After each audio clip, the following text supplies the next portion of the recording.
चलिए स्टार्ट करते हैं। ये बिहार पुलिस का न्यू प्रैक्टिस सेट है, ज्ञान बिंदु जीएस एकेडमी का प्रैक्टिस सेट है बिहार पुलिस का। इसके पहले जो है 18 प्रैक्टिस सेट करवा चुके हैं। आज टेस्ट नंबर कितना देखेंगे? 19 देखेंगे। इसका टेस्ट हुआ था 25/7/2024 को टेस्ट हुआ था। इसी का पूरा जो है ना 100 क्वेश्चन देखने वाले हैं। ठीक है, आप लोग लास्ट तक पूरा क्लास देखिएगा तभी सारा क्वेश्चन याद होगा। इसके पहले जो 18 क्लास करवाए हैं सभी लोग अंत समय में सारा रिवीजन कर लीजिए, आपको ना बहुत फ़ायदा करेगा। तो चलिए प्रैक्टिस सेट नंबर 19 से स्टार्ट करते हैं। चलिए कितना है टेस्ट नंबर कितना? तो 19 है। ठीक है, चलिए स्टार्ट करते हैं।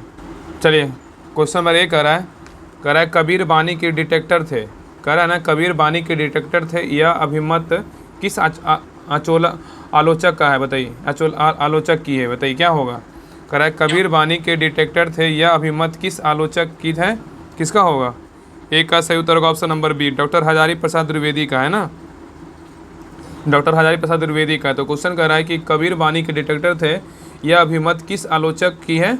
डॉक्टर हजारी प्रसाद द्विवेदी का, याद रखिएगा। ठीक है, आइए क्वेश्चन नंबर 2 पे। क्वेश्चन नंबर 2 कह रहा है कि किस एक्ट ने भारतवासियों को अपने देश के प्रशासन में कुछ हिस्सा लेना संभव बनाया था? बताइए कौन सा एक्ट था, क्या होगा?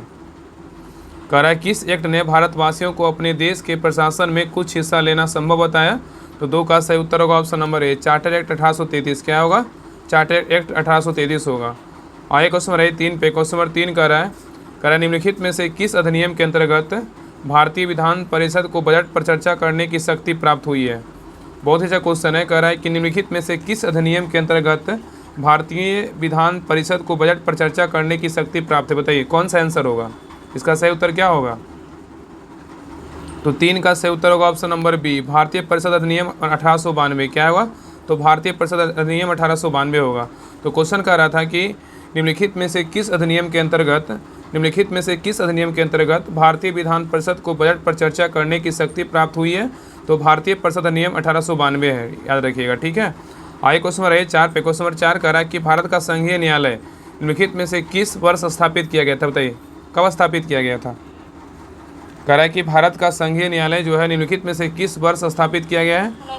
तो 4 का सही उत्तर होगा ऑप्शन नंबर क्या है? तो ए, 1935 में। क्या होगा? 1935 में। जोर से बोलिए, ठीक है ना। आप पूरा क्वेश्चन को ध्यानपूर्वक देखिए तभी जो है, क्योंकि इस जितने भी सेट सर करवा रहे हैं ना सारा जो है अपडेटेड न्यूज़ प्रैक्टिस सेट है, न्यूज़ सिलेबस पे है। इसमें बहुत अच्छे क्वेश्चन डाला हुआ है, ठीक है ना। बाकी इसमें पीडीएफ में डिटेल भी दिया हुआ है। इसका पीडीएफ टेलीग्राम चैनल पे डाल देंगे आप लोग, लिंक डिस्क्रिप्शन में दिया हुआ, लिंक पे क्लिक करके सभी लोग ज्वाइन कर लीजिए, वहाँ पे आपको पीडीएफ इसका मिल जाएगा। बाकी पहले का भी पीडीएफ डाला हुआ है। तो चलिए आइए क्वेश्चन नंबर 5 पे। कह रहा है कि इन व्यक्तियों में से कौन कैबिनेट मिशन का सदस्य नहीं था? बताइए कौन नहीं था? ये सब क्वेश्चन बहुत बार रिपीट हुआ है, बताइए। तो 5 का सही उत्तर होगा option number A, William would जो नहीं था, लेकिन पैथी लॉरेंस है और स्टैनफोर्ड क्रिप्स है, ए बी अलेक्जेंडर है। आप लोग सेट मारते हो ना, बहुत सारा क्वेश्चन आपको ये क्वेश्चन हर सेट में आपको देखने को मिलता होगा। तो कह रहा है इन व्यक्तियों में कौन कैबिनेट मिशन का सदस्य नहीं था? तो विलियम वुड नहीं था, लेकिन पैथिक लॉरेंस और स्टैनफोर्ड क्रिप्स और ए बी अलेक्जेंडर, हाँ ये तीनों था। हाँ बिल्कुल सही है। आगे क्वेश्चन नंबर 6 पे कह रहा है कि transform the sentences given below. यहाँ पे दिया हुआ he is too lazy to walk. बताइए क्या होगा? He is too lazy to walk. तो 6 का सही उत्तर होगा ऑप्शन नंबर ए, क्या होगा? He is too lazy that he can not walk. क्या होगा? हाँ, he is so lazy that he can not walk होगा। आगे क्वेश्चन नंबर 7 पे। क्वेश्चन नंबर 7 कह रहा है कि निम्नलिखित में से कौन अगस्त 1946 में गठित प्रथम अंतरिम राष्ट्रीय सरकार का सदस्य नहीं था? बताइए कौन नहीं था? तो 7 का सही उत्तर होगा option number C, doctor M S Radhakrishnan नहीं थे, लेकिन सी राजगोपालाचारी थे, डॉक्टर राजेंद्र प्रसाद थे, जगजीवन राम थे। तो कह रहा है कि निम्नलिखित में से कौन अगस्त 1946 में गठित प्रथम अंतरिम राष्ट्रीय सरकार का सदस्य नहीं था? तो 7 का सही उत्तर क्या होगा? ऑप्शन नंबर सी होगा, डॉक्टर एम राधाकृष्णन नहीं थे, लेकिन सी राजगोपालाचारी थे, डॉक्टर राजेंद्र प्रसाद थे और जगजीवन राम थे, ये सभी थे। ठीक है, याद रखिएगा। आइए क्वेश्चन नंबर 8 पे। क्वेश्चन नंबर 8 कह रहा है कि भारत की संविधान निर्मात्री सभा के अध्यक्ष कौन है? बताइए कौन थे? बताइए। कह रहा है कि भारत की संविधान निर्मात्री सभा के अध्यक्ष कौन थे? तो 8 का सही उत्तर होगा option number A, doctor Rajendra Prasad थे। कौन थे? डॉक्टर राजेंद्र प्रसाद थे। तो याद रखिएगा ना कि भारत के संविधान निर्मात्री सभा के अध्यक्ष कौन थे? डॉक्टर राजेंद्र प्रसाद थे। दिसंबर 1946 को संविधान सभा की प्रथम बैठक हुई थी और दिल्ली स्थित काउंसिल चैम्बर में के पुस्तकालय भवन में हुई थी। ठीक है, आइए क्वेश्चन नंबर 9 पे। क्वेश्चन नंबर 9 कह रहा है कि भारत का संविधान किस तिथि को अपनाया गया था, बताइए कब अपनाया गया था भारत का संविधान। तो 9 का सही उत्तर क्या होगा, ऑप्शन नंबर ए 26 जनवरी 1950 को अपनाया गया था, याद रखिएगा। तो भारत का संविधान 26 जनवरी 1950 को अपनाया गया था। और याद रखिएगा ना कि संविधान के कुल अनुच्छेदों में से 15 अर्थात जो है ना अनुच्छेद 5, 6, 7, 8, 9, 60, 324 और 366, 367, 379, 380, 388, 391, 392 तथा 393 को 24 नवंबर 1949 को ही परिवर्तित कर दिया गया था, ठीक है। जबकि शेष अनुच्छेद को 26 जनवरी 1950 को लागू किया गया था। जितने भी अभी अनुच्छेद बोले ना उसको जो है ना 24 नवंबर 1950 को मतलब परिवर्तित कर दिया गया था, लेकिन कुछ जो सारे जो अनुच्छेद इसके छोड़ करके इसको जो है 26 जनवरी 1950 को लागू किया गया था। आइए क्वेश्चन नंबर 10 पे। क्वेश्चन नंबर 10 कह रहा है कि स्वर ध्वनि के प्रकार है, बताइए क्या है, बताइए स्वर ध्वनि का जो प्रकार है। तो 10 का सही उत्तर होगा ऑप्शन नंबर डी, क्या है, दीर्घ है, प्लुत है और ह्रस्व है, ठीक है। तो कह रहा है कि स्वर ध्वनि के प्रकार कौन है, तो दीर्घ है, प्लुत है और ह्रस्व है। आइए क्वेश्चन नंबर 11 पे कह रहा है कि देखिए यहाँ पे बोल रहा है कि यहाँ तो मैथ का क्वेश्चन है ना, देखिए के का मान ज्ञात करें, इसके लिए 2x² + k x + 3 = 0 है। इसका देखिए आंसर बता दे रहे हैं, बाकी हम PDF टेलीग्राम चैनल पे डाल देंगे। तो 11 का जो सही उत्तर होगा ऑप्शन नंबर बी होगा, क्या होगा, बी होगा। आगे देखिए क्वेश्चन 12, ये देखिए जहाँ से जी क्वेश्चन दिया हुआ है। कह रहा है डॉक्टर भीमराव अम्बेडकर का जन्म कब हुआ था, मृत्यु कब हुआ था, बताइए डॉक्टर भीमराव अम्बेडकर का जन्म कब हुआ था। जन्म हुआ था 1891 और मृत्यु 1956। हाँ, तो याद रखें इसका सही उत्तर क्या होगा, option number B, doctor Bhimrao Ambedkar का जन्म हुआ था 1891 में और इनका मृत्यु कब हुआ था, 1956 में मृत्यु हुआ था, याद रखिएगा, ठीक है। तो डॉक्टर भीमराव अम्बेडकर का जन्म हुआ था 1891 में और मृत्यु हुआ था 1956 में मृत्यु हुआ था। अम्बेडकर साहब का जन्म जो है ना 14, याद रखिएगा कि डॉक्टर अम्बेडकर साहब का जन्म जो हुआ था 14 अप्रैल 1891 को महू जो है ना इंदौर के मध्य प्रदेश में हुआ था। और बाबा साहब अम्बेडकर जो है ना एक कानून मंत्री भी थे, रह चुके थे। आप प्रारूप समिति के अध्यक्ष बोलेगा तो कौन थे, भीमराव अम्बेडकर ही थे, याद रखिएगा, ठीक है। प्रारूप समिति का अध्यक्ष पूछेगा कौन थे, भीमराव अम्बेडकर थे। आइए क्वेश्चन नंबर 13 पे। क्वेश्चन नंबर 13 कह रहा है कि भारत के स्नातक व्यवस्था निम्नलिखित में से किस देश से संबंधित है, बताइए किस देश से है। सही उत्तर क्या होगा, ऑप्शन नंबर ए, कनाडा से। किससे, कनाडा से। तो कह रहा है कि भारत की संविधानात्मक व्यवस्था निम्नलिखित में से किस देश से संबंधित है, तो कनाडा से है। आइए क्वेश्चन नंबर 14 पे देखिए, कह रहा है कि भारत के संविधान में सम्मिलित समवर्ती सूची किस देश की देन है, बताइए किस देश की देन है। समवर्ती सूची रहेगा ना। हाँ, तो ये होगा ऑस्ट्रेलिया से लिया गया। कहाँ से लिया, ऑस्ट्रेलिया से लिया गया, याद रखिएगा, ठीक है। तो भारत के संविधान में सम्मिलित समवर्ती सूची किस देश की देन है, तो ऑस्ट्रेलिया की, ऑस्ट्रेलिया से लिया गया, याद रखिएगा, ठीक है। तो प्रस्तावना की भाषा बोलेगा तो कहाँ से लिया, ऑस्ट्रेलिया से लिया गया है। समवर्ती सूची का बोलेगा तो कहाँ से, ऑस्ट्रेलिया से लिया गया है। और केंद्र एवं राज्य के बीच संबंध बोलेगा तो कहाँ से लिया गया, ऑस्ट्रेलिया से लिया गया। ये सब जो है ना ऑस्ट्रेलिया से लिया गया, याद रखिएगा। और मौलिक कर्तव्य बोलेगा तो कहाँ से लिया गया, तो रूस से लिया गया। मौलिक कर्तव्य कहाँ से लिया गया, रूस से लिया गया है।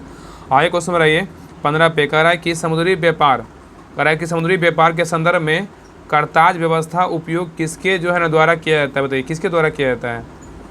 तो 15 का सही उत्तर होगा ऑप्शन नंबर डी, पुर्तगाली के द्वारा। क्या होगा, पुर्तगाली के द्वारा। तो कह रहा है समुद्री व्यापार के संदर्भ में करताज व्यवस्था का उपयोग किसके द्वारा किया जाता है, तो पुर्तगाली के द्वारा किया गया था। आइए क्वेश्चन नंबर 16 पे। कह रहा है संयुगन जो है ना भारत कब आया था, बताइए संयुगन जो था वो भारत कब आया था। तो 16 का सही उत्तर होगा ऑप्शन नंबर ए, 518 ईस्वी में आया था। कब आया था, 518 ईस्वी में आया था, याद रखिएगा, ठीक है। तो संयुगन जो है ना भारत 518 ईस्वी में आया था। और ह्वेनसांग हर्षवर्धन के शासनकाल में भारत आया था। और ह्वेनसांग जो है 629 में चीन से भारत वर्ष के लिए प्रस्थान किया था। वह बिहार के नालंदा जिला स्थित नालंदा विश्वविद्यालय में अध्ययन करने के लिए तथा भारत से बौद्ध ग्रंथों का एकत्र कर ले जाने के लिए आया था, ठीक है। आइए क्वेश्चन देखिए 17 देखिए, मैथ का क्वेश्चन, इसका हम आंसर बता दे रहे हैं। 17 का सही उत्तर होगा ऑप्शन नंबर बी होगा। क्या होगा, बी होगा।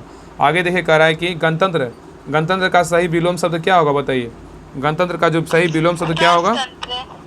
तो 18 का सही उत्तर होगा, 18 का सही उत्तर होगा ऑप्शन नंबर डी, राजतंत्र है। क्या है, तो राजतंत्र है। तो गणतंत्र का जो सही विलोम शब्द होगा ना वो क्या होगा, तो राजतंत्र होगा, ठीक है, राजतंत्र होगा। आगे देखिए क्वेश्चन 19 कह रहा है कि स्वतंत्रता आंदोलन के दौरान रविन्द्रनाथ टैगोर ने नाइटहुड की उपाधि किस घटना के विरोध में वापस कर लिया था, बताइए क्या होगा, किस हत्याकांड के विरोध। हाँ, तो इसका सही उत्तर क्या होगा, 19 का राइट आंसर होगा option number B, Jallianwala Bagh हत्याकांड, ठीक है। तो कह रहा है कि स्वतंत्रता आंदोलन के दौरान रविन्द्रनाथ टैगोर ने नाइटहुड की उपाधि किस घटना के विरोध में वापस कर दी थी? तो जलियांवाला बाग हत्याकांड के विरोध में, ठीक है। तो स्वतंत्रता आंदोलन के दौरान रविन्द्रनाथ टैगोर ने नाइटहुड की उपाधि जलियांवाला बाग हत्याकांड के विरोध में वापस कर दिया था। और याद रखिएगा कि 13 अप्रैल 1919 को अमृतसर में जलियांवाला बाग हत्याकांड हुआ था। उसमें डॉक्टर सतपाल और सैफुद्दीन किचलू की गिरफ्तारी के विरोध में हो रही जनसभा पे जनरल डायर ने क्या किया था? अंधाधुंध गोलियां चलवा दिया था, ठीक है। और इसी में जो है ना जलियांवाला बाग हत्याकांड के विरोध में महात्मा गांधी कैसरे हिंद की उपाधि लौटा दिया था। इसमें अगर पूछेगा महात्मा गांधी ने कौन सा उपाधि लौटाया था, तो कैसरे हिंद की उपाधि जो है लौटा दिए थे, ठीक है। और ये लौटा दिए थे। और ये जमनालाल बजाज जो थे राय बहादुर की उपाधि लौटाए थे। इसमें जो है ना जमनालाल बजाज बोलेगा तो कौन सा उपाधि लौटाए थे? तो राय बहादुर की उपाधि लौटा दिए थे। और रविन्द्रनाथ टैगोर बोलेगा तो सर की उपाधि लौटा दिए थे, ठीक है, याद रखिएगा। आइए क्वेश्चन नंबर नेक्स्ट पे, क्वेश्चन नंबर 20 कह रहा है, देखिए कह रहा है कि मुस्लिमों के लिए अलग मतदाता के लिए कांग्रेस अधिवेशन को जाना जाता है। बताइए कौन सा अधिवेशन है, बताइए क्या होगा? तो 20 का सही उत्तर होगा ऑप्शन नंबर सी, लखनऊ अधिवेशन 1916। क्या होगा? लखनऊ अधिवेशन 1916 होगा, ठीक है। तो कह रहा है मुस्लिमों के लिए अलग मतदाता के लिए किस कांग्रेस अधिवेशन को जाना जाता है? तो लखनऊ अधिवेशन 1916। क्या होगा? लखनऊ अधिवेशन 1916 होगा, ठीक है, याद रखिएगा। आगे देखिए कह रहा है कि 21 नंबर क्वेश्चन कर रहा है कि translate the following sentence into Hindi. यहाँ पे हिंदी में ट्रांसलेशन बनाना है। यहाँ पे दिया हुआ he used to visit the place, इसका हिंदी ट्रांसलेशन क्या होगा? He used to visit the place, बताइए तो है ना। 21 का सही उत्तर क्या होगा? तो 21 का राइट आंसर होगा ऑप्शन नंबर ए होगा। यह वह इस जगह पर आया करते थे। क्या हुआ? वह इस जगह पे आया करते थे, ठीक है, याद रखिएगा। इसका ट्रांसलेशन बनाने के ना क्वेश्चन में एग्जाम में जरूर आएगा, देखिएगा। और एक मतलब जो हिंदी में शुद्ध वशुद्ध छाटना रहेगा, ये सब तो क्वेश्चन आएगा ही। इसलिए सर जो है ना इस प्रकार से क्वेश्चन डाल रहे हैं ना, ऐसा ही एग्जाम में हूबहू क्वेश्चन आएगा। और जो प्लेटफॉर्म का वॉल्यूम 3 है वैसा वो भी वैसा ही सेट फुल्ली एकदम सिलेबस पे आधारित है, न्यू सिलेबस पे। तो सब सेट को जितने भी करवाए ना, सारा सेट को अच्छे से रिवीजन कर लीजिए, अंत समय में बहुत फायदा करेगा। और बाकी हम सारा PDF भेज चुके हैं। और आज जो है वॉल्यूम 3 का प्लेटफॉर्म का जो है ना वॉल्यूम सेट नंबर 9 का भी PDF डाल चुके हैं, उसका भी क्लास आपको देखने को मिल जाएगा। और बाकी इसका PDF तो हम टेलीग्राम चैनल पर डाल देंगे, सभी लोग ज्वाइन करिएगा टेलीग्राम चैनल। आगे देखिए क्वेश्चन नंबर 22 कर रहा है कि देखिए इंग्लिश का क्वेश्चन है, कह रहा है which of the following word from a new word my by adding the क्या होगा? बताइए यहाँ पे क्या भराएगा? कलेक्शन। यहाँ पे क्या होगा? तो इसका ना कलेक्शन, यहाँ पे सी होगा, CULLECTI ना, तो पूरा हो जाएगा, ठीक है। तो कलेक्शन होगा, ठीक है। आगे क्वेश्चन नंबर 23 पे कह रहा है कि भारत में पहली यूरोपीय बस्ती किस स्थान पर जो है ना स्थापित की गई थी? बताइए क्या होगा? बताइए।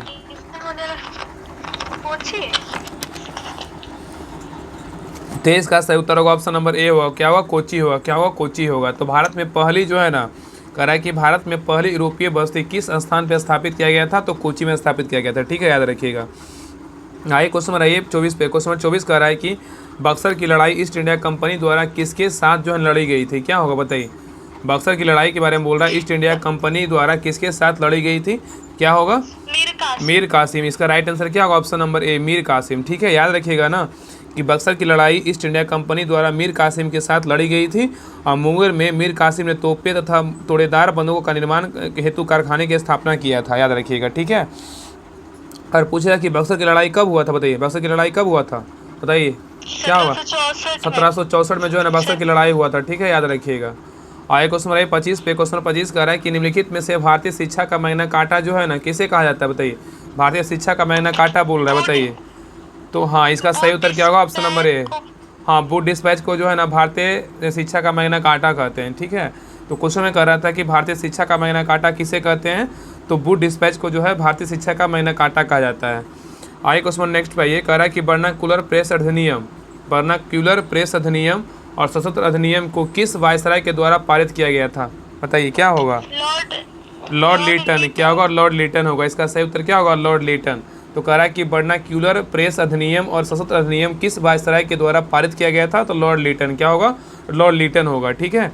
आइए क्वेश्चन नंबर 27 पे, कह रहा है कि निम्नलिखित में से किस वायसराय की हत्या उसके कार्यकाल, कह रहा है कि निम्नलिखित में से किस वायसराय की हत्या उनके कार्यकाल के दौरान की गई थी? बताइए क्या होगा?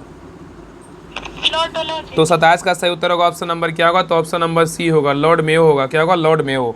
तो याद रखना, कह रहा है कि निम्नलिखित में से किस वायसराय की हत्या जो उनके कार्यकाल के दौरान की गई थी?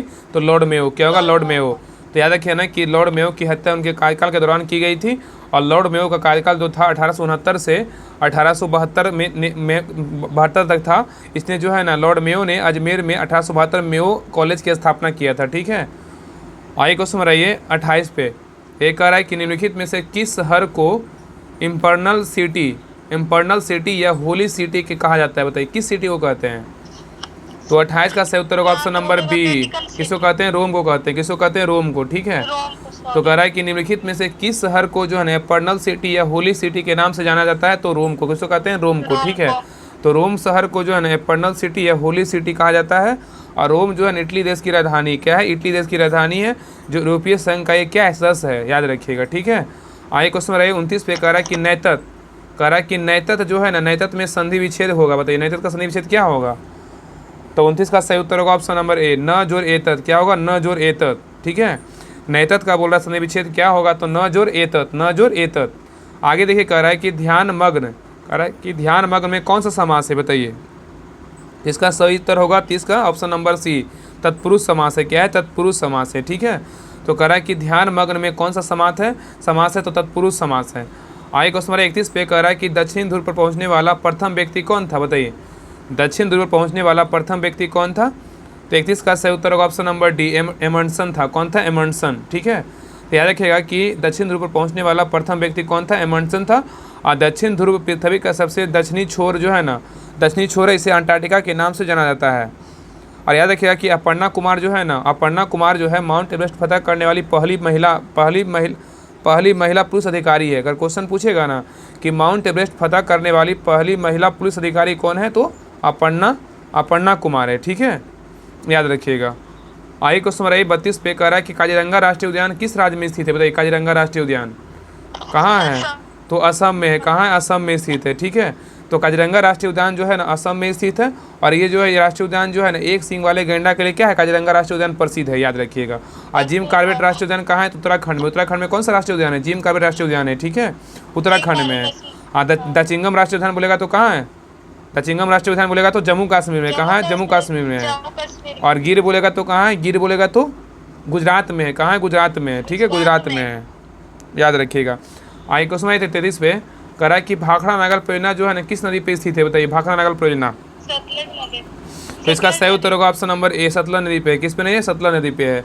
तो कह रहा है कि भाखड़ा नागल परियोजना जो है किस नदी पे स्थित है? तो सतलज नदी पे स्थित है। आइए क्वेश्चन नंबर आइए नेक्स्ट पे 34 नंबर क्वेश्चन पे आइए। चलिए क्वेश्चन नंबर 34 पे देखिए, कह रहा है कि विश्व की सबसे जो है ना व्यस्त व्यापारिक नदी कौन सी है? कह रहा है कि विश्व की सबसे व्यस्त व्यापारिक नदी कौन सी? बताइए क्या होगा?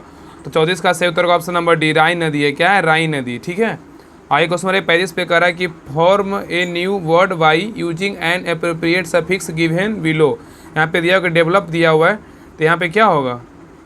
डेवलप क्या होगा? बताइए। तो 35 का सही उत्तर क्या होगा? ऑप्शन नंबर बी होगा, डेवलपमेंट होगा। इसमें क्या जुड़ेगा? डेवलप आधा लिखा हुआ देखिए। कह रहा है from a new words by using A appropriate suffix given below दिया हुआ। डेवलप का क्या होगा? डेवलपमेंट होगा। ठीक है, एमिएंट होगा, एमिएंट इसमें जुड़ेगा। आइए क्वेश्चन नंबर 36 पे। कह रहा है कि अरब सागर की रानी जो है ना, कह रहा है अरब सागर की रानी जो है कहा जाता है, किसको कहा जाता है? अरब सागर की रानी किसको कहते हैं? तो 36 का सही उत्तर क्या होगा? ऑप्शन नंबर बी, कोचिन को क्या कहते हैं? अरब सागर की रानी कहा जाता है। ठीक है, याद रखिएगा। तो कोचिन को जो है अरब सागर की रानी कहा जाता है। और केरल के एर्नाकुलम जिले में स्थित कोचिन बंदरगाह अरब सागर और हिंद महासागर समुद्री मार्ग इस पर स्थित जो है एक प्रमुख बंदरगाह है। ठीक है, चलिए क्वेश्चन नंबर 37 पे देखिए। 37 नंबर क्वेश्चन जो है ना मैथ क्वेश्चन, इसका 37 का राइट आंसर क्या होगा? तो 37 का सही उत्तर होगा ऑप्शन नंबर बी होगा। क्या होगा? बी होगा।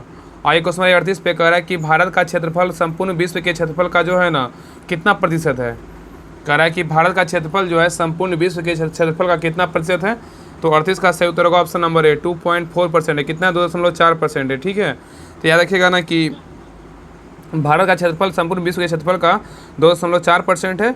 और क्षेत्रफल की दृष्टि से जो है ना रूस सबसे बड़ा देश है। कौन सा है? रूस सबसे बड़ा देश है। लेकिन अगर भारत का पूछेगा तो कैमा देश है? 7वां देश है। ठीक है, और अगर पूछेगा कि क्षेत्रफल की दृष्टि से सबसे बड़ा देश और घटते क्रम में बोलेगा तो कौन कौन देश होगा? तो पहले हो जाएगा रूस, हो जाएगा रूस के बाद कनाडा होगा, उसके बाद अमेरिका, उसके बाद चीन, फिर ब्राज़ील, और उसके बाद ऑस्ट्रेलिया, फिर भारत, फिर अर्जेंटीना। ठीक है, तो रूस, कनाडा, अमेरिका, चीन, ब्राज़ील, ऑस्ट्रेलिया, भारत और अर्जेंटीना होगा। ठीक है, ये सब पॉइंट याद रखिएगा। आइए क्वेश्चन नंबर आइए नेक्स्ट पे। क्वेश्चन नंबर 39 कह रहा है कि भारत राज्यों में सर्वाधिक लंबी तटरेखा किस राज्य की है? क्या होगा? तो 39 का सही उत्तर होगा ऑप्शन नंबर सी, गुजरात का है। किसका है? गुजरात का है। तो भारतीय राज्यों में सर्वाधिक लंबी तटरेखा जो है ना, गुजरात राज्य का है, ठीक है। और गुजरात में भारत की सबसे लंबी मुख्य भूमि तट है। अब भारत के समुद्री तट की कुल लंबाई बोलेगा तो कितना, 6516.6 किलोमीटर है। और दूसरी सबसे लंबा तटरेखा बोलेगा तो गुजरात के बाद आंध्र प्रदेश का है। किसका है? आंध्र प्रदेश का, ठीक है। गुजरात सबको पता है। अगर यहाँ पे पूछ देगा ना, अगर क्वेश्चन थोड़ा सा टाइट बनाएगा, हार्ड, यहाँ पे कह देगा कि जो है ना, भारत राज्यों में सर्वाधिक जो लंबी तटरेखा वाला दूसरी राज्य कौन सा है, तो आंध्र प्रदेश होगा, ठीक है। यहाँ पे याद रखिएगा। और सबसे छोटी समुद्री तटीय वाला राज्य बोलेगा तो कौन सा है, तो गोवा है। कौन है? गोवा है।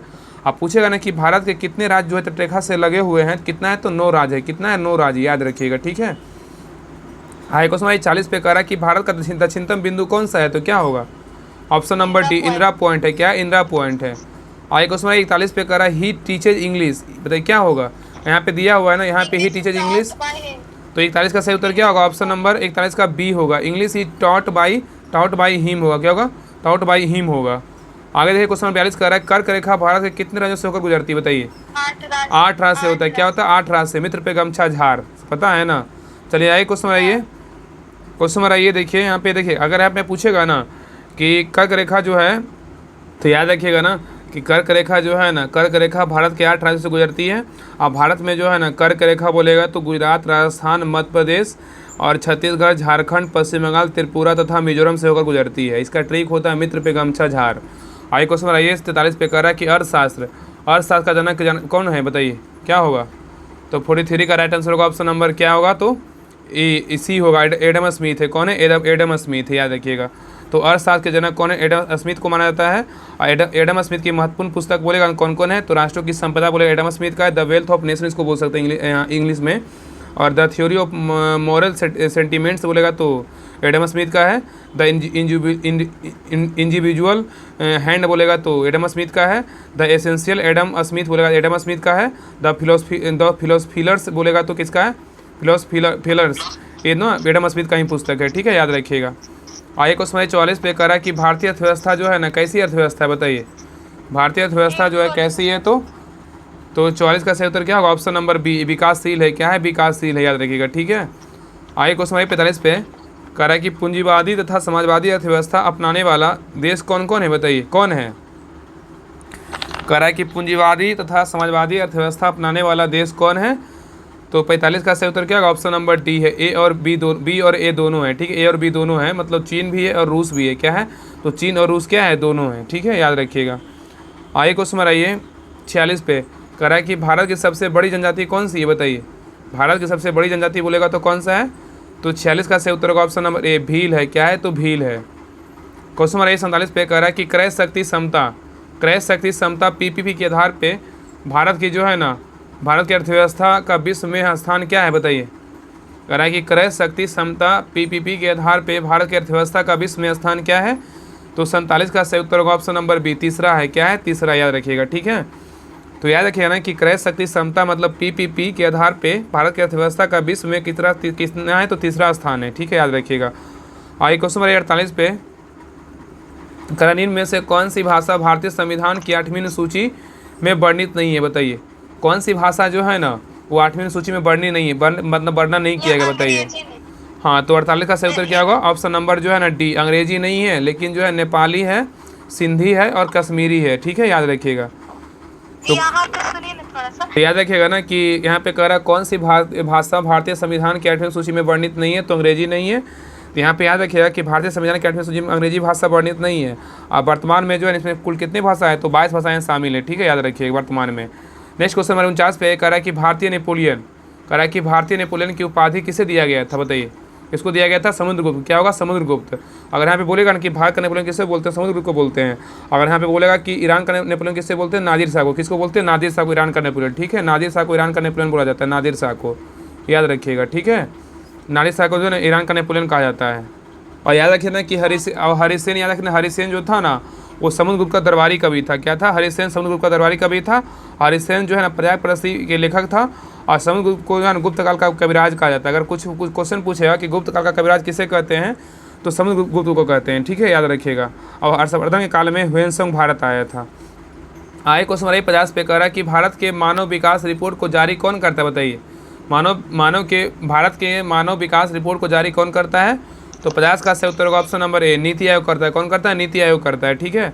तो भारत में मानव विकास रिपोर्ट नीति आयोग द्वारा जारी किया जाता है। और नीति का फुल फॉर्म पूछेगा, नीति का फुल फॉर्म क्या होता है? National institute for transforming India होता है, ठीक है। National institute for transforming India होता है। और नीति आयोग का स्थापना कब हुआ था? 2015 में नीति आयोग का स्थापना हुआ था, याद रखिएगा, ठीक है। आगे क्वेश्चन 51 पर कह रहा है कि राज्य स्तरीय मानव विकास रिपोर्ट जारी करने वाला पहला भारत का पहला राज्य कौन सा बना? बताइए। तो 51 का सही उत्तर होगा option number D, Madhya Pradesh. कौन बना? मध्य प्रदेश। तो कह रहा है कि राज्य स्तरीय मानव विकास रिपोर्ट जारी करने वाला भारत का पहला राज्य कौन बना? तो मध्य प्रदेश बना। कौन बना? मध्य प्रदेश। आगे देखिए, यहाँ से इंग्लिश का क्वेश्चन है, कह रहा है यू खालिस्तान to perform this task seriously. बताइए, कह रहा है you to perform this ask seriously. यहाँ पे क्या भरा है प्रीपोजिशन? बताइए यू के साथ क्या होगा? तो 52 का जो सही उत्तर होगा ऑप्शन नंबर डी होगा। क्या होगा? यू जो है ना, यू आउट होगा। क्या होगा? आउट। यहाँ पे है ना, खाली के बाद जो है टू का प्रयोग के मॉडल आउट के साथ ही जो है ना हो सकता है। तो क्या होगा? You ought to perform this task seriously.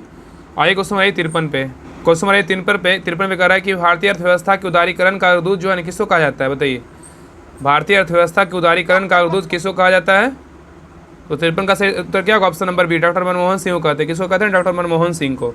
तो भारतीय अर्थव्यवस्था के उदारीकरण का अग्रदूत किसको कहा जाता है? डॉक्टर मनमोहन सिंह को कहा जाता है। आइए क्वेश्चन 54 पे कह रहा है कि वर्तमान में भारत की राष्ट्रीय आय का प्रमुख क्षेत्र कौन सा है? बताइए, वर्तमान में भारत का राष्ट्रीय आय का प्रमुख क्षेत्र कौन सा है? तो 54 का सही उत्तर क्या होगा? ऑप्शन नंबर ए। क्या है? तो सेवा क्षेत्र है। क्या है? सेवा क्षेत्र है, याद रखिएगा। तो वर्तमान में भारत की राष्ट्रीय आय का जो प्रमुख क्षेत्र है क्या है? तो सेवा क्षेत्र है। और भारतीय अर्थव्यवस्था का आधा जो है ना, आधा से अधिक भाग सेवा क्षेत्र ही है, ठीक है। तो भारतीय अर्थव्यवस्था का जो आधा से अधिक भाग किसका है? तो सेवा क्षेत्र का ही है। आइए क्वेश्चन 55 पे कह रहा है कि मैलाकाइट, कह रहा है कि मैलाकाइट एक खनिज है। बताइए किसका है? मैलाकाइट एक खनिज जो है किसका है? तो कॉपर का है। B is the right answer है, हाँ कॉपर का है। तो मैलाकाइट जो है ना कॉपर का एक खनिज है, ठीक है। और मैलाकाइट जो होता है एक तांबा कार्बोनेट हाइड्रोक्साइड खनिज है जिसका रासायनिक संरचना Cu2CO3OH के होल 2 है, ठीक है, याद रखिएगा। नेक्स्ट क्वेश्चन पे ये कह रहा है कि जीवाणुओं को नष्ट करने के लिए निम्नलिखित में से किस गैस का प्रयोग किया जाता है? बताइए, जीवाणुओं को नष्ट करने के लिए जो है ना, जीवाणुओं को नष्ट करने के लिए निम्नलिखित में से किस गैस का प्रयोग करते हैं? तो 56 का सही उत्तर क्या होगा? ऑप्शन नंबर ए। क्या है? क्लोरीन का करते हैं। क्या किसको करते हैं? क्लोरीन का करते हैं। तो जीवाणुओं को नष्ट करने के लिए जो है ना क्लोरीन गैस का प्रयोग किया जाता है, ठीक है, याद रखिएगा। और जीवाणु की खोज किसने किया था? तो ल्यूवेनहॉक ने किया। कौन किया? ल्यूवेनहॉक ने किया था, ठीक है। और याद रखिएगा ना, जीवाणुओं का अध्ययन बोलेगा क्या कहलाता है? जीवाणुओं का अध्ययन बोलेगा तो बैक्टीरियोलॉजी कहलाता है, ठीक है, बैक्टीरियोलॉजी कहलाता है जीवाणुओं का अध्ययन, ठीक है। और जितने भी विज्ञापन लैंप हैं उसमें नियॉन का प्रयोग किया जाता है, ठीक है। जितने भी विज्ञापन लैंप होता है ना उसमें नियॉन का प्रयोग करते हैं। और ऑक्सीजन का खोज बोलेगा किसने किया था? ऑक्सीजन का खोज बोलेगा तो प्रिस्टले किया था। कौन किया था? प्रिस्टले किया था। कौन किया था? प्रिस्टले। नेक्स्ट क्वेश्चन पे एक करा कि बारूद मिश्रण होता है। बताइए किसका होता है बारूद मिश्रण? तो 57 का सही उत्तर होगा option number A, nitre sulphur और चारकोल का होता है। तो बारूद मिश्रण होता है ना किसका होता है? नाइटर सल्फर और चारकोल का होता है। क्वेश्चन नंबर 58 पे कह रहा है कि किसकी उपस्थिति के कारण पीतल का रंग हवा में फीका हो जाता है? बताइए किसकी उपस्थिति के कारण होता है? Hydrogen sulphide. तो 58 का राइट आंसर क्या होगा? Option number B, hydrogen sulphide के कारण क्या होता है ना कि पीतल का जो रंग होता है हवा में क्या होता है? फीका हो जाता है। आइए क्वेश्चन नंबर 59 पे कह रहा है identify the predicate in the sentences given below and choose the correct option. यहाँ पे दिया sweet are the use of adversity. बताइए क्या होगा? तो 59 का सही उत्तर होगा ऑप्शन नंबर सी होगा। क्या होगा? Are the use of adversity होगा। क्या होगा? Are the use of adversity होगा। आइए क्वेश्चन 60 पे कह रहा है कृत्रिम वर्षा उत्पन्न करने के लिए निम्नलिखित में से किसका उपयोग किया जाता है? बताइए क्या होगा? तो 60 का सही उत्तर होगा ऑप्शन नंबर सिल्वर आयोडाइड का करते हैं। किसका करते हैं? सिल्वर आयोडाइड का। तो कह रहा है कि कृत्रिम वर्षा उत्पन्न करने के लिए निम्नलिखित में से किसका उपयोग किया जाता है? सिल्वर आयोडाइड का प्रयोग करते हैं। आगे देखिए 61 नंबर जो है ना मैथ का क्वेश्चन है। तो 61 का सही उत्तर क्या होगा? तो 61 का राइट आंसर होगा ऑप्शन नंबर क्या होगा? ए होगा। क्या होगा? ए होगा। आगे देखिए 62 नंबर क्वेश्चन आइए। यहाँ देखिए साइंस का क्वेश्चन कर रहा है कि लाल चींटियों में कौन सा अम्ल मौजूद होता है? बताइए लाल चींटी में कौन सा अम्ल मौजूद होता है? इसमें जो होता है मेथनोइक अम्ल होता है। क्या होता है? मेथनोइक अम्ल होता है। तो लाल चींटी में ना मेथनोइक अम्ल एसिड पाया जाता है, यार कि मेथनोइक अम्ल पाया जाता है लाल चींटी में। और इमली बोलेगा तो कौन सा अम्ल होता है इमली में? तो टर्टरिक अम्ल होता है। कौन सा अम्ल होता है? टर्टरिक अम्ल। और नींबू में कौन सा अम्ल होता है? नींबू में बोले तो साइट्रिक अम्ल होता है। क्या होता है? साइट्रिक अम्ल। और दूध में बोलेगा तो कौन सा होता है? दूध में लैक्टिक अम्ल। क्या होगा? लैक्टिक अम्ल। तो लाल चीनी में क्या होगा? लाल चीनी मैथोनिक अम्ल, इमली में बोलेगा तो टार्टरिक अम्ल, नींबू में बोलेगा तो साइट्रिक अम्ल, और दूध में बोलेगा तो लैक्टिक अम्ल होता है। ठीक है, आइए क्वेश्चन बताइए 63 पे कह रहा है कि तंबाकू खाने और सड़क पर थूकने से जो है ना डैश प्रदूषण उत्पन्न हो सकता है। बताइए क्या उत्पन्न हो सकता है? बताइए। तंबाकू खाने और सड़क पर थूकने से जो है ना क्या प्रदूषण, कौन सा प्रदूषण उत्पन्न हो सकता है? तो 63 का सही उत्तर होगा ऑप्शन नंबर ए, वायु प्रदूषण उत्पन्न हो सकता है। ठीक है, तो कह रहा है ना कि तंबाकू खाने से जो है सड़क पर थूकने से जो है तंबाकू खाने और सड़क पर थूकने से वायु प्रदूषण उत्पन्न हो सकता है, याद रखिएगा। और तंबाकू में जो होता है निकोटीन पाया जाता है। क्या पाया जाता है? तंबाकू में निकोटीन पाया जाता है। और यहाँ पे पूछेगा कि तंबाकू का सबसे ज़्यादा उत्पादन कौन देश करता है? तो चीन करता है। कौन करता है? चीन करता है।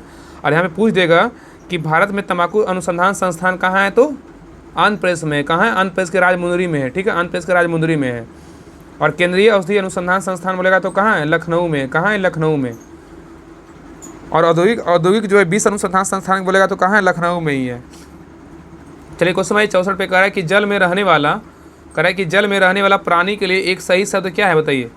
जल में रहने वाला प्राणी के लिए एक सही शब्द क्या होगा? बताइए।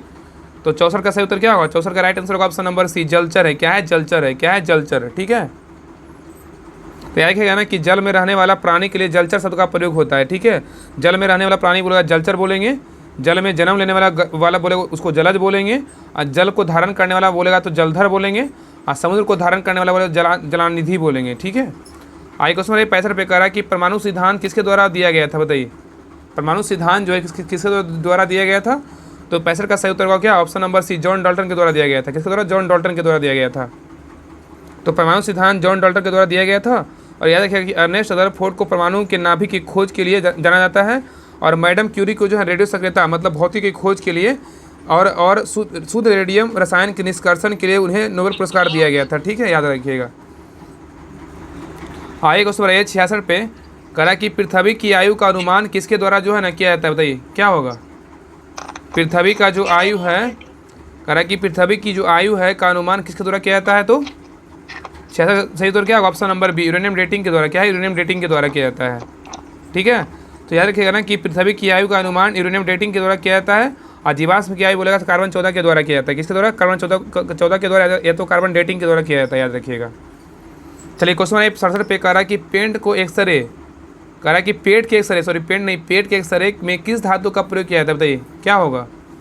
पेट का जो एक्सरा होता है उसमें किस धातु का प्रयोग करते हैं? बेरियम का। किसका प्रयोग करते हैं? बेरियम का। किसका करते हैं? बेरियम का। ठीक है, तो पेट के एक्सरे में जो है ना बेरियम धातु का प्रयोग किया जाता है। क्या करते हैं? बेरियम धातु का प्रयोग करते हैं। और बेरियम सल्फेट जो होता है ना, बेरियम सल्फेट का उपयोग बेरियम पील के रूप में पेट के एक्सरे में होता है। ठीक है, और मर्क्यूरिक ऑक्साइड बोलेगा, इसका सूत्र होता है HgO होता है। मर्क्यूरिक ऑक्साइड का सूत्र क्या होता है? HgO होता है। का प्रयोग जहर बनाने में तथा मलहम बनाने में किया जाता है। मर्क्यूरिक ऑक्साइड का प्रयोग होता है। ठीक है, और मरकरी जो है ना, मरकरी का प्रयोग कहाँ करते हैं? थर्मामीटर में सिंदूर बनाने में तथा जो है ना अमलगम बनाने में करते हैं मरकरी का प्रयोग। तो मरकरी का प्रयोग कहाँ करते हैं? इसका प्रयोग करते हैं थर्मामीटर में, और सिंदूर बनाने में तथा अमलगम बनाने में करते हैं। हाई क्वेश्चन है 68 पे। क्वेश्चन 68 कर रहा है कि पारा के रूप में जाना जाता है। किसको जानते हैं? बताइए। पारा के रूप में किसको जानते हैं? तो 68 का राइट आंसर क्या? Option number C, quicksilver को जो है ना पारा के रूप में जानते हैं। ठीक है, तो क्विक सिल्वर को जो है पारा के रूप में जानते हैं। ठीक है, आइए क्वेश्चन देखिए 69 कह रहा है कि नेल पॉलिश कह रहा है ना कि नेल पॉलिश मतलब रिमूवर में किसका उपयोग किया जाता है? मतलब नेल पॉलिश जो होता है ना उसको रिमूव करने के लिए किसका प्रयोग करते हैं? तो क्या होगा? 69 का सही होगा ऑप्शन नंबर सी, एसीटोन का प्रयोग करते हैं। किसका करते हैं? एसीटोन का प्रयोग करते हैं। तो नेल पॉलिश में उसको रिमूव करने के लिए, हटाने के लिए जो है किसका उपयोग किया जाता है? एसीटोन का प्रयोग किया जाता है। ठीक है, याद रखिएगा। तो नेल पॉलिश जो है ना रिमूवर में एसीटोन का प्रयोग करते हैं। एसीटोन जो होता है ना, एसीटोन का सिस्टमेटिक नाम प्रोपेन है। क्या है? एसीटोन का सिस्टमेटिक नाम क्या है? तो प्रोपेन है। इसका अणुसूत्र क्या होता है? CH3 के होल ट्वाइस CO होता है। ठीक है, याद रखिएगा। और एथेनॉल जो होता है ना, एथेनॉल जो दिया हुआ है इसमें क्या कर रहा है? एथेनॉल जो होता है इसका सूत्र होता है CH3OH होता है। का सर्वप्रथम लकड़ी के भंजन आसवन से बनाया गया है, और अतः इसे जो है ना कास्ट स्पिरिट के नाम से जानते हैं। और एथेनॉल का जो उपयोग होता है पेट्रोल के साथ मिलाकर ईंधन के रूप में, कृत्रिम रंग बनाने में तथा वार्निश आदि के विलाय के रूप में होता है। ठीक है, चलिए आगे क्वेश्चन नंबर 70 पे कह रहा है कि ध्वनि किस माध्यम में सबसे तेज यात्रा करता है? बताइए क्या होगा? तो 70 का सही उत्तर क्या होगा? ऑप्शन नंबर डी, धातु। किस में करते हैं? धातु में करते हैं, ठीक है, धातु में करते हैं। तो धातु में जो है ना ध्वनि का वेग सबसे अधिक होता है। क्या होता है? धातु में ध्वनि का वेग क्या होता है? अधिक होता है, ठीक है। और ध्वनि की चाल सबसे अधिक बोलेगा तो ठोस में, उसके बाद क्या होता है? द्रव में, उसके बाद गैस में होता है। ध्वनि की चाल सबसे हो ज़्यादा होता है ठोस में, उसके बाद गैस में, उसके बाद। तो याद रखिएगा ना कि ध्वनि जो है ना, ध्वनि की चाल सबसे अधिक बोलेगा तो ठोस में होता है, फिर उसके बाद द्रव में होता है, उसके बाद फिर गैस में होता है। और याद रखिएगा किसी माध्यम में ध्वनि की चाल आवृत्ति पर निर्भर नहीं करती है, ठीक है। किसी माध्यम में ध्वनि की जो चाल होती है वो आवृत्ति पर निर्भर नहीं करती है। और याद रखिएगा कि सूर्य प्रकाश को यात्रा करने के लिए किसी भी माध्यम की जरूरत नहीं पड़ता। क्वेश्चन पूछेगा ना कि सूर्य प्रकाश को यात्रा करने के किसी माध्यम की जरूरत पड़ती है, तो नहीं पड़ती है, याद रखिएगा। और ठोस पदार्थों के माध्यम से ध्वनि सबसे तेज यात्रा करती है। ऐसा इसलिए है क्योंकि ठोस माध्यम में अणु तरल या गैस की तुलना में एक साथ बहुत करीब होते हैं, जिससे ध्वनि तरंगे इसके माध्यम से अधिक तेज़ी से यात्रा कर पाती है, ठीक है। चलिए क्वेश्चन नंबर आइए, ये सब पॉइंट याद रखिएगा, बाकी हम PDF टेलीग्राम चैनल पे डाल देंगे। चलिए क्वेश्चन नंबर 71 पे मैं भी मेन फोकस है रिवीजन करना। चलिए क्वेश्चन नंबर 71 पे कह रहा है कि लेंस की शक्ति किस में मापा जाता है? बताइए क्या होगा? डायोप्टर में मापते हैं। किस में मापते हैं? डायोप्टर में मापते हैं, ठीक है। चलिए क्वेश्चन नंबर 72 पे कह रहा है कि टेलीविजन के रिमोट कंट्रोल में किस प्रकार के विद्युत चुम्बकीय विकिरण का प्रयोग करते हैं? सबको पता होगा, बताइए क्या होगा? 72 का आंसर क्या? ऑप्शन नंबर ए, अवरक्त या इंफ्रारेड का प्रयोग करते हैं। क्या करते हैं? अवरक्त या इंफ्रारेड तरंग का प्रयोग करते हैं। चलिए आगे देखिए, कह रहा है देखिए मैथ का क्वेश्चन है, तो 73 का आंसर क्या होगा? 73 का सही उत्तर होगा ऑप्शन नंबर सी होगा। क्या होगा? 73 का सी होगा। चलिए आगे क्वेश्चन नंबर है 74 पे। देखिए 74 पे क्या है? तो मैथ का क्वेश्चन है, 74 का राइट आंसर क्या होगा? तो 74 का सही उत्तर होगा ऑप्शन नंबर सी होगा। क्या होगा? 74 का सी होगा। आगे देखिए कह रहा है कि ट्यूबलाइट में कौन सी गैस भरी जाती है? बताइए ट्यूबलाइट में जो होता है ना, वो कौन सी गैस होती है उसमें भरी हुई होती है? क्या होता है? ये ना नीम मर्क्यूरिक ऑक्साइड और आर्गन गैस होता है। क्या होता है? मर्क्यूरिक ऑक्साइड और आर्गन गैस होता है, याद रखिएगा, ठीक है। तो ट्यूबलाइट में जो है ना, ऐसी पहले सबको पता है आर्गन गैस होता ही है, ठीक है ना। तो कह रहा है कि ट्यूबलाइट में कौन सी गैस भरी हो जाती है? तो मर्क्यूरिक ऑक्साइड और आर्गन गैस भरी जाती है। तो ट्यूबलाइट में मर्क्यूरिक ऑक्साइड और आर्गन गैस भरी जाती है। और ट्यूबलाइट के अंदर प्रयोग होने वाली जो है ना सामग्री को क्या होता है? मर्क्यूरिक ऑक्साइड, अक्रिय गैस मतलब आर्गन, इलेक्ट्रोड ढाल, एंड कैप, ग्लास स्टेम होता है, ठीक है। और ट्यूबलाइट में जो है ना मर्क्यूरिक ऑक्साइड और आर्गन गैस से भरा होता है, जहां अल्ट्रा वायलेट प्रकाश का उत्सर्जन करने के लिए मर्क्यूरिक ऑक्साइड का उपयोग किया जाता है, जबकि आर्गन गैस का उपयोग ट्यूब के भीतर एक निष्क्रिय वातावरण प्रदान करने के लिए किया जाता है। आगे देखिए 76 में देखिए मैथ का क्वेश्चन है, तो 76 का सही उत्तर होगा ऑप्शन नंबर ए होगा, ठीक है। आगे देखिए 77 का प्रहार एक क्या है? बताइए प्रहार एक क्या है? तो 77 का आंसर क्या होगा? ऑप्शन नंबर ए है।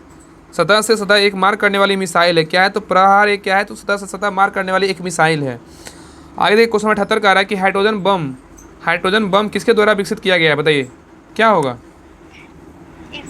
एडवर्ड टेलर होगा। क्या होगा? Edward Teller. राइट आंसर क्या? ऑप्शन नंबर डी होगा। आगे कह रहा है कि प्रकाश का रंग किसमें सम्मिलित होता है? बताइए प्रकाश का रंग जो होता है किससे सम्मिलित होता है? बताइए। तो 79 का सही उत्तर ऑप्शन नंबर ए, तरंगदैर्घ्य होगा। क्या होगा? तरंगदैर्घ्य होगा, ठीक है। तो प्रकाश का जो रंग होता है ना सम्मिलित होता है तरंगदैर्घ्य से होता है, ठीक है। तो याद रखिएगा कि दृश्यमान प्रकाश का रंग जो है इसकी तरंगदैर्घ्य पर निर्भर करता है, ठीक है। और श्वेत प्रकाश में कितने रंगों का मिश्रण होता है? 7 रंगों का मिश्रण होता है, ठीक है, याद रखिएगा। और लाल में सबसे बड़ी तरंगदैर्घ्य और सबसे कम आवृत्ति होती है। लाल में जो सबसे बड़ी तरंगदैर्घ्य होती है और सबसे कम आवृत्ति बोलेगा तो लाल में होता है, ठीक है। चलिए क्वेश्चन आइए 80 पे। कह रहा है बिजली के एक चमक के बाद ध्वनि। लाल में सबसे बड़ी तरंगदैर्घ्य सबसे ज़्यादा तरंगदैर्घ्य लाल में होता है, ठीक है। सबसे कम आवृत्ति बोलेगा तो लाल में होता है, हाँ। और सबसे कम तरंगदैर्घ्य बोलेगा तो बैगनी में होता है, सबसे ज़्यादा आवृत्ति बोलेगा तो बैगनी में होता है, ठीक है। कह रहा कि नेक्स्ट कह रहा है कि बिजली के एक चमक के बाद ध्वनि को क्या कहा जाता है? क्या कहा जाता है? बताइए। तो गड़गड़ाहट। क्या होगा? 80 का आंसर ऑप्शन नंबर सी होगा, गड़गड़ाहट कहते हैं, ठीक है। तो याद रखिएगा ना कि बिजली के एक चमक के बाद ध्वनि को क्या कहते हैं? क्या कहते हैं? तो गड़गड़ाहट कहते हैं। देखिए 81 नंबर देखिए रीजनिंग क्वेश्चन है, तो 81 का ऑप्शन इधर आइए। 81 का देखिए, 81 का राइट आंसर क्या होगा? 81 का राइट आंसर होगा ऑप्शन नंबर 81 का तो डी होगा। क्या होगा? डी होगा, ठीक है। आगे देखिए 82 का रीजनिंग क्वेश्चन है, 82 का सही उत्तर होगा ऑप्शन नंबर 82 नंबर का आंसर क्या होगा? 82 का right answer option number B होगा, ठीक है, बी। चलिए क्वेश्चन नंबर 83 पे। क्वेश्चन नंबर 83 का जो सही उत्तर क्या होगा? 83 का राइट आंसर होगा ऑप्शन नंबर ए होगा, 83 का ए होगा। आगे देखिए क्वेश्चन नंबर 84 पे कह रहा है कि निम्नलिखित में से किसे एंटीसेप्टिक सर्जरी का जनक माना जाता है? बताइए क्या होगा? एंटीसेप्टिक सर्जरी का जनक किसको मानते हैं? तो 84 का सही उत्तर क्या होगा? Option number C, Joseph Lister को मानते हैं। किसको मानते हैं? जोसेफ लिस्टर को। तो जोसेफ लिस्टर को जो है एंटीसेप्टिक सर्जरी का जनक कहा जाता है, ठीक है। और जोसेफ लिस्टर एक ब्रिटिश सर्जन और चिकित्सा वैज्ञानिक थे जो एंटीसेप्टिक सर्जरी के संस्थापक और निवारक दवा में अग्रणी थे, ठीक है। चलिए आगे क्वेश्चन नंबर 85 पे करा, निम्नलिखित में से किसका मिश्रित हृदय है जहां ऑक्सीजन युक्त रहित रक्त मिलता है, बताइए क्या होगा। तो 85 का सही उत्तर क्या होगा, ऑप्शन नंबर सी सरीसृप होगा। क्या होगा, सरीसृप होगा। आगे क्वेश्चन नंबर 86 पे करा, निम्नलिखित में से कौन वंशानुगत रोग नहीं है, बताइए। इसमें कौन जो है ना वंशानुगत रोग नहीं है, बताइए। एक इसमें छाटना कि कौन वंशानुगत रोग नहीं है, क्या होगा। तो 86 का सही उत्तर होगा ऑप्शन नंबर डी, ल्यूकेमिया नहीं है, लेकिन जो है ना थैलेसीमिया, हीमोफीलिया और रंग दृष्टिहीनता जो है ये सब क्या है, तो वंशानुगत रोग है। लेकिन ल्यूकेमिया जो क्या है कि वंशानुगत रोग नहीं है। चलिए आगे क्वेश्चन नंबर 87 पे कह रहा है कि मानव नेत्र के निम्नलिखित जीवित ऊतकों में से किसमें रक्त वाहिकाएं नहीं होती, बताइए किसमें रक्त वाहिकाएं नहीं होती है। तो 87 का सही उत्तर क्या होगा, ऑप्शन नंबर बी, कॉर्निया में नहीं होता लेकिन श्वेत पटल आइरिस में होता है, ठीक है। तो कह रहा है कि मानव नेत्र के निम्नलिखित में से जीवित ऊतकों में से किसमें रक्त वाहिकाएं नहीं होती, तो कॉर्निया में नहीं होता है। चलिए आगे क्वेश्चन नंबर 88 पे कह रहा है कीट एपिस मेलिफेरा, कीट जो है एपिस मेलिफेरा को आमतौर पर निम्नलिखित में से किसके रूप में जाना जाता है, बताइए क्या होगा। तो क्या होगा, इसका होगा मधुमक्खी होगा। क्या होगा, मधुमक्खी होगा। क्या होगा, मधुमक्खी। इसका राइट 88 का क्या ऑप्शन नंबर सी होगा। तो याद रखिएगा ना कि कीट एपिस मेलिफेरा जो है आमतौर पर मधुमक्खी के रूप में जानते हैं, ठीक है। और अगर घरेलू मक्खी का बात करें इसमें क्या क्या होगा, टाइफाइड होगा, जिसको टाइफाइड हाइजा मतलब कॉलरा बोल सकते हैं, डायरिया घरेलू मक्खी में आएगा, ठीक है। और कालाजार से सैंड फ्लाई से क्या होता है, कालाजार होता है। और अफ्रीकन स्प्लिंग सिनिकेट से क्या होता है, सीसी मक्खी। और टाइफस बुखार के बारे में क्या होगा, टाइफस बुखार के बारे में बोलेगा तो बेडबग होगा। क्या होगा, बेडबग। यहाँ पे याद रखिएगा ना कि कीट एपिस मेलिफेरा को आमतौर पर निम्नलिखित में से किसके रूप में जानते हैं, तो मधुमक्खी के रूप में जानते हैं। नेक्स्ट है करा कि मानव शरीर में निम्नलिखित में से कौन सा तत्व एमआरआई जो है ना काम का मुख्य आधार बताता है, बताइए क्या होगा। तो 89 का सही उत्तर क्या होगा, ऑप्शन नंबर बी, हाइड्रोजन होगा। क्या होगा, हाइड्रोजन। तो याद रखिएगा ना कि मानव शरीर में हाइड्रोजन जो है एमआरआई के काम का मुख्य आधार बनाता है। क्या होता है, तो मानव शरीर में हाइड्रोजन जो है एमआरआई के काम का क्या करता है, मुख्य आधार बनाता है, ठीक है। और चुंबकीय अनुनाद इमेजिंग मतलब एमआरआई शरीर के किसी भी हिस्से से विस्तृत चित्र बनाने के लिए शरीर को प्राकृतिक चुंबकीय गुणों का उपयोग करता है, ठीक है। और इमेजिंग उद्देश्यों के लिए जल वसा में प्रचुरता कारण हाइड्रोजन नामिक एकल प्रोटॉन का उपयोग किया जाता है। चलिए क्वेश्चन नंबर 90 पे करा, choose the suitable word from the choice given below. I need खालिस्तान माई कार, बताइए क्या होगा, आई नीड खालिस्तान माई कार। इसका सही उत्तर होगा ऑप्शन नंबर सी होगा, I need to wash my car. क्या होगा, I need to wash my car होगा, ठीक है। चलिए क्वेश्चन नंबर आइए 91 पे, क्वेश्चन नंबर 91 कर रहा है कि choose the correct, question number 91 कर रहा है ना कि choose the correct synonyms of the word given below. यहाँ पे साई मतलब पूरा फुलफिल करना, क्या होगा साई का क्या होगा, बताइए। साई का हो जाएगा, साई मतलब होता है ना लजालू होता है, इसका साई मतलब क्या है, क्वाई होगा, ठीक है क्वाई। इसका मतलब क्वाई मतलब क्या होता है, इसका मतलब सिनोनिम्स होगा ना क्वाई होगा, ठीक है, लजालू ही होता है। यहाँ पे सिनोनिम्स पूछा है ना, ठीक है। आगे करा निम्नलिखित में से किसमें माइटोकॉन्ड्रिया अनुपस्थित होता है, बताइए किसमें जो है माइटोकॉन्ड्रिया उपस्थित होता है, अनुपस्थित होता है, बताइए अनुपस्थित के बारे में बोला है। तो 92 का राइट आंसर क्या होगा, ऑप्शन नंबर बी होगा। क्या, जीवाणु। क्या है, जीवाणु। जीवाणु में क्या अनुपस्थित होता है, लेकिन शैवाल कवक और अमीबा में क्या होता है, उपस्थित होता है। तो यहाँ पे कह रहा था कि निम्नलिखित में से किसमें माइटोकॉन्ड्रिया अनुपस्थित होता है, तो जीवाणु में क्या होता है, माइटोकॉन्ड्रिया अनुपस्थित होता है, लेकिन शैवाल कवक अमीबा में क्या होता है, उपस्थित होता है। चलिए क्वेश्चन भाई 93 पे कह रहा कि विश्व का प्रथम क्लोन भैंस का जन्म किस देश में हुआ था, बताइए। ये हुआ था भारत में हुआ था। कहाँ हुआ था, भारत में हुआ था, ठीक है। तो विश्व में जो है ना प्रथम क्लोन भैंस का जन्म भारत में हुआ था। और पहली क्लोन जो है ना गैस मतलब नाम स्वरूप का जन्म फरवरी 2009 को जो है ना 2009 को राष्ट्रीय डेयरी अनुसंधान करनाल में हुआ था। अब पहली क्लोन बोलेगा भेड़ का नाम डॉली रखा गया था। क्या रखा गया, डॉली। हम लोग करेंट में पढ़े भी हैं। चलिए क्वेश्चन 94 पे करा निम्नलिखित में से कौन अनुवांशिक रूप से संशोधित फसल है, बताइए। करा कि निम्नलिखित में से कौन जो है ना अनुवांशिक रूप से संशोधित फसल है, तो क्या होगा 94 का सही उत्तर ऑप्शन नंबर डी होगा। इनमें सभी है, क्या है, तो बीटी कपास है, बीटी बैगन है और गोल्डन चावल है। क्या, गोल्डन चावल यहाँ पे होगा, ठीक है। आइए क्वेश्चन 95 पे करा कि जापानी इंसेफ्लाइटिस डैश के कारण होने वाली बीमारी है, बताइए कि जापानी जो इंसेफ्लाइटिस है ना वो किसके कारण होने वाली बीमारी है, तो क्या होगा, ये क्या होगा, ऑप्शन नंबर ए विषाणु होगा। क्या होगा, विषाणु होगा, ठीक है ना। तो जापानी इंसेफ्लाइटिस जो है ना ये विषाणु के कारण होने वाली बीमारी है। क्या है, तो जापानी इंसेफ्लाइटिस जो है ये विषाणु के द्वारा होने वाली बीमारी है।